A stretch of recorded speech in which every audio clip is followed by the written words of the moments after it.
ప్రాంతంలోకి వచ్చిన తర్వాత మాత్రమే మనం వాటిని చూడగలుగుతాము. ఇది ఒక పండుగ చూడండి, విత్తనాల పండుగగా వీరు జరుపుకుంటున్నారు. సాంప్రదాయబద్ధంగా జరిగేటటువంటి ఈ విధమైన పండుగలు ఏవైతే ఉన్నాయో మన తెలంగాణలో కావచ్చు, మన భారతదేశంలో కావచ్చు, వీటినన్నింటినీ మనము పరిరక్షించవలసినటువంటి అవసరం ఉంది.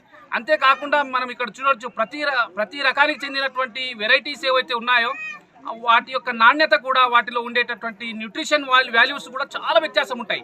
ఎందుకంటే మనం ఇప్పుడు ట్రాన్జెనిక్ విధానంలో వచ్చినటువంటి విత్తనాల లోపల మనం దిగుబడి ఎక్కువ పొందుతున్నాం, వాటి లోపల ఉండేటటువంటి న్యూట్రిషన్స్ ఎక్కువ పొందుతున్నప్పటికీ వాటి లోపల ఏవైనా సైడ్ ఎఫెక్ట్స్ ఉండేటటువంటి అవకాశం ఉండొచ్చు, ఉండకపోవచ్చు. కాకపోతే మనం ఖచ్చితంగా నిక్కచ్చిగా చెప్పొచ్చు, ఈ విధమైనటువంటి సంప్రదాయబద్ధమైనటువంటి విత్తనాలను కనుక మనం వాడుకున్నట్లయితే, పరిరక్షించినట్లయితే వాటి ద్వారా మనం ఆరోగ్యాన్ని పొందవచ్చు. అదేవిధంగా ఈకో ఫ్రెండ్లీ, ఇవన్నీ కూడా మన పర్యావరణ హితమైనటువంటివి. వీటి వల్ల పర్యావరణానికి కానీ, పర్యావరణంలో మనం మానవులం కూడా ఒక భాగమే, పశువులు భాగమే, ఇతరత్రమైనటువంటి వృక్షాలు కూడా ఉంటాయి.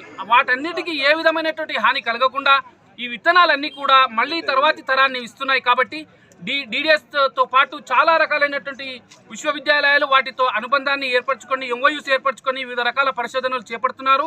ఈ విధమైనటువంటి పరిశోధనలు, వాటి యొక్క ఫలితాలు, ఈ విధంగా జరిగేటటువంటి ఈ జాతరలు, ఏవైతే కాన్ఫరెన్సెస్, అవేర్నెస్ ప్రోగ్రామ్స్ ఉన్నాయో తప్పకుండా ప్రతి గ్రామానికి చేరుకోవాలి.